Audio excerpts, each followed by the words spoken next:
Hey class, welcome back. I hope you guys are doing well and keeping up on your studies here online. Today we are going to be jumping into our lecture series. There's going to be two videos on explorers and exploration. The first one will be about the explorers and themselves, the actual men that went on exploration. But then the second PowerPoint or the second session for the explorers is going to be some of the events, some of the things that took place with them, especially some of the lands that they explored. Okay, class, we are going to be looking at part one of exploration, which is our next section on the syllabus. So during the time period directly after the Middle Ages, we again start seeing an explosion in exploration. People wanted to get out there and find out what was going on. So we see a couple of motives to explore. Why is it that there's a need to explore? Why couldn't the people just be happy where they were at in Europe? And so basically, what was happening was the resources of the land were being used up, and people were in cities, and they wanted more in the cities, and so they needed fresh lands to gather valuable resources to bring back to the cities, so they could sell them or trade or whatever. So the need to explore is for fresh lands. Number two, there was a trade with Asian and African lands. Over sea rather than land. So what it was that there were trade routes already established, and there were spices and silks and gold and ivory and just different items for trade that were coming over land, and that would have been going on for centuries. If you remember, the bubonic plague was actually from fleas that were on rats that had accompanied trading caravans, and the trade was coming in over land. Well, during the Renaissance time period, during this stage of exploration, they were thinking of going by sea rather than by land. And I don't think that there wasn't sea travel. There was sea travel going around in Mediterranean and across the English Channel, and there were different seas that were explored. But this was just going to be on a vast scale. And then there was also missionary activity, new people groups to evangelize. So as exploration did occur, they wanted to make inroads into these new lands that were found because there were indigenous populations there that the church wanted to evangelize. So missionary activity kind of helped fuel the need to explore. During this time period, we began to see some maritime advances. And this is important because not only do you need these ships for exploration, but as we saw last time, we saw the changes in naval warfare. So you began to have more naval warfare ships like armadas begin to be developed. So you see better ships, two types of sails, which were better sails, square sails and triangular sails. If you use these in a combination with each other, the ships became very effective, very fast. They could deal with the winds better and just sail in more places because of the sails. There was better instrumentation. A magnetic compass was invented. They used the winds and the currents to their advantage. Okay, so we see the Volta du Mar, which means return through the seas. And what this was a sailing technique that was developed by the Portuguese, where basically a ship would use favorable winds to go around contrary winds. And so let's say you're heading east. Let's say you're out at sea and you want to return back to Europe, and you're headed east towards Europe. but you are running into winds that are not good for your sailing. It's kind of pushing you away. What they would do is they developed a technique based on winds to go north and go around the contrary winds and then come back down south after they had passed over the contrary winds. And what it was, the trip was actually longer with mileage. It was a longer distance trip, but it was actually faster to go that way because you're not fighting the winds. So this sailing technique that was developed helped with trade, helped with exploration.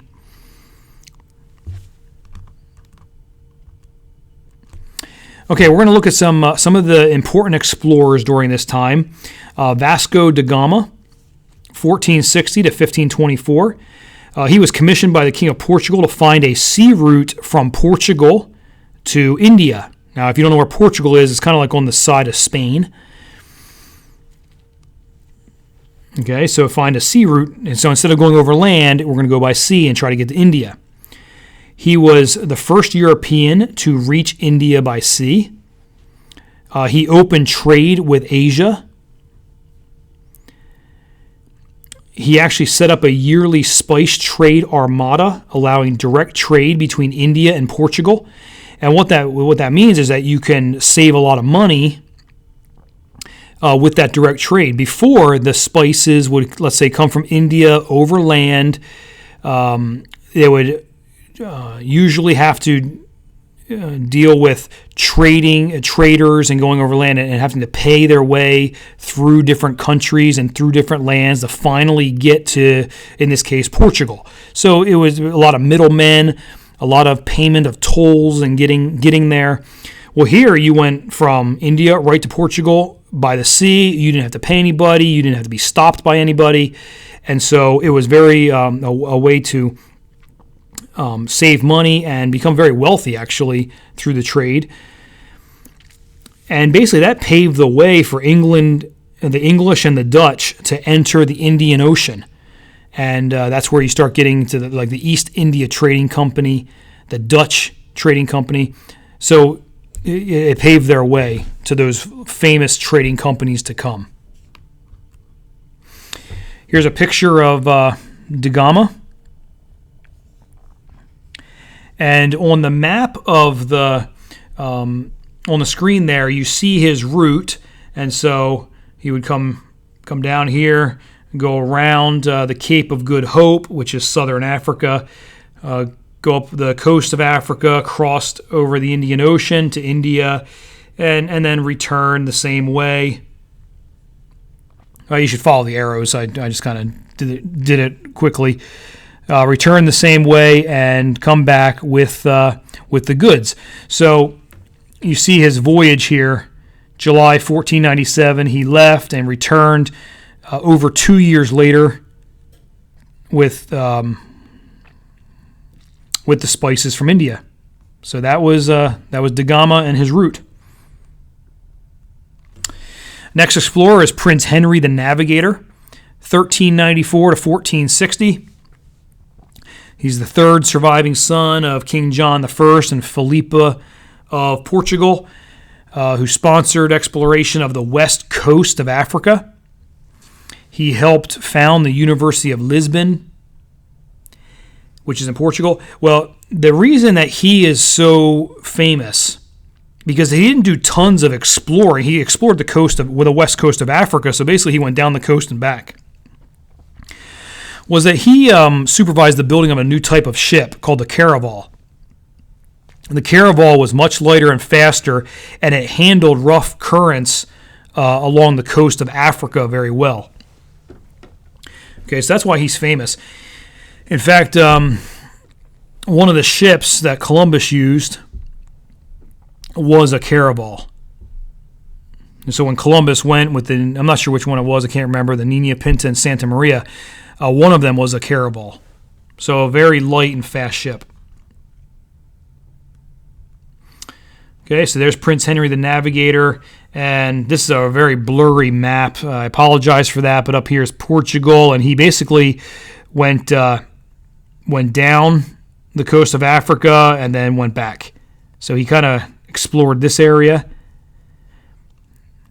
The dotted line here is da Gama, but the solid line is Prince Henry the Navigator, and he's known for the new type of sailing ship. Okay, Christopher Columbus, 1451 to 1506. He believed that he could find a shorter route to India and China by sailing west. But Portugal would not finance his trip, so he went to Spain, and King Ferdinand and Queen Isabella financed his exploration. And so instead of going the route of da Gama, which was down around Africa over to India, he went directly west.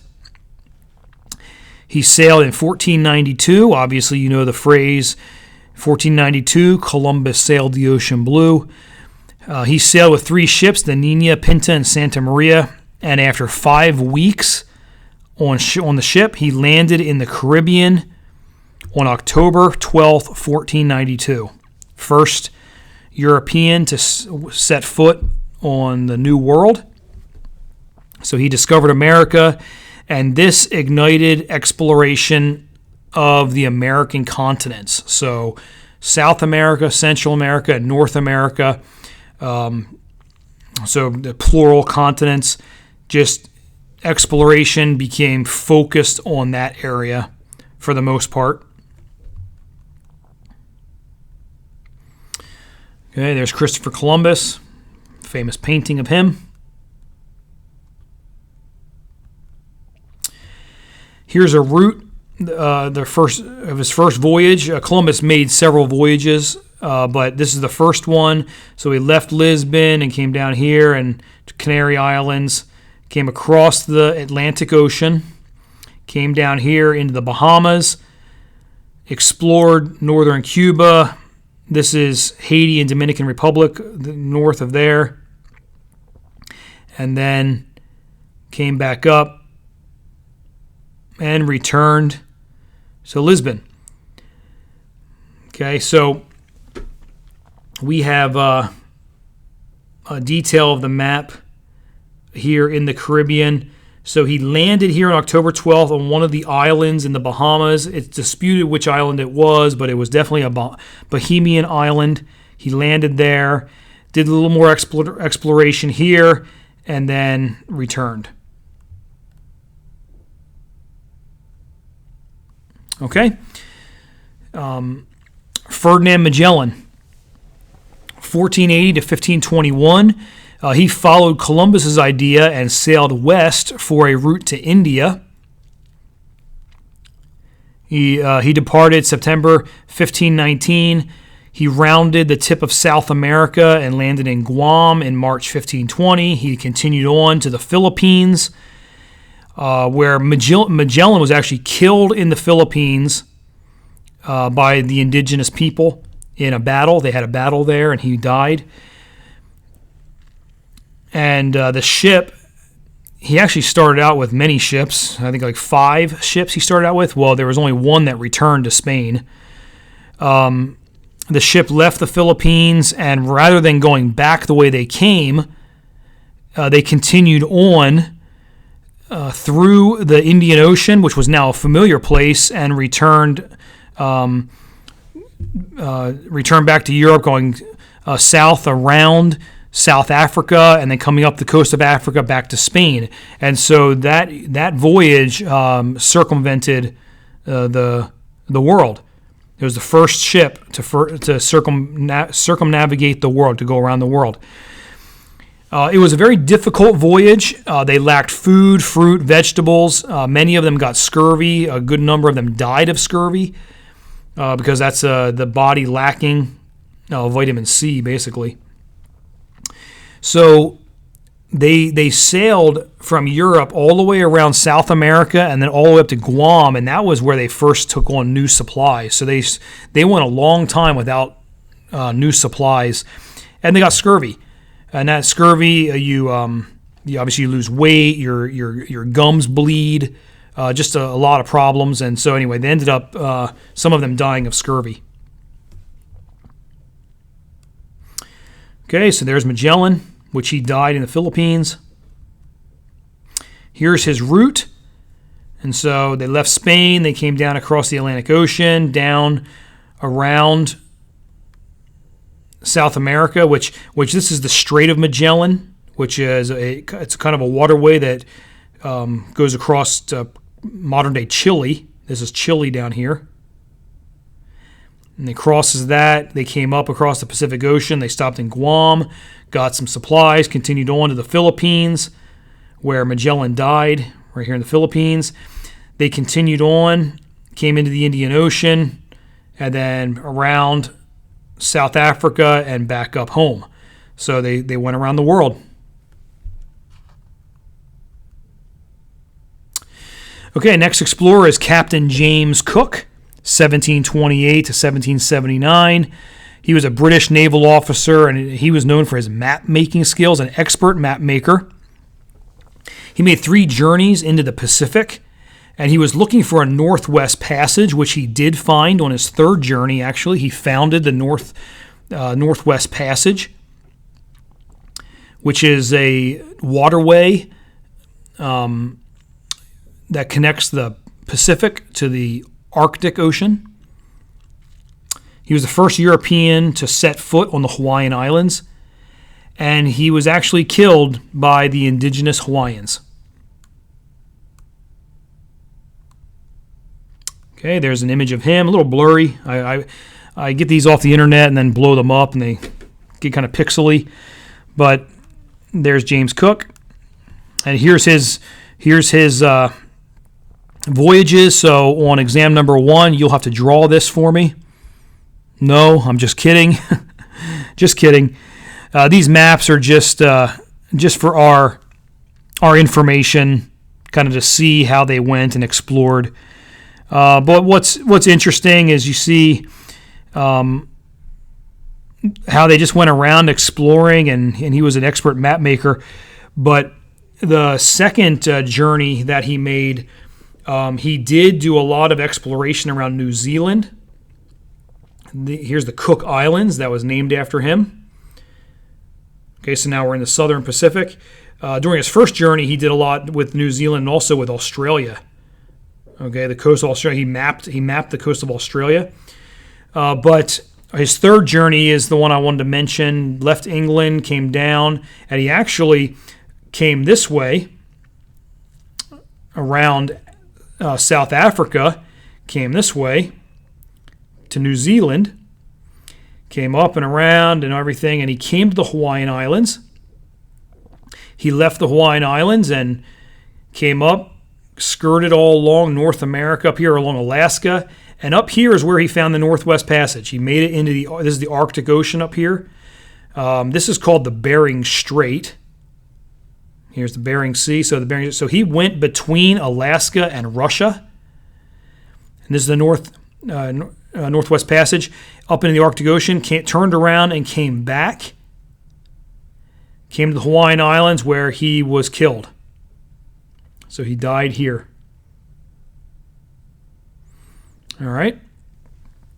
So that's a map for Captain Cook.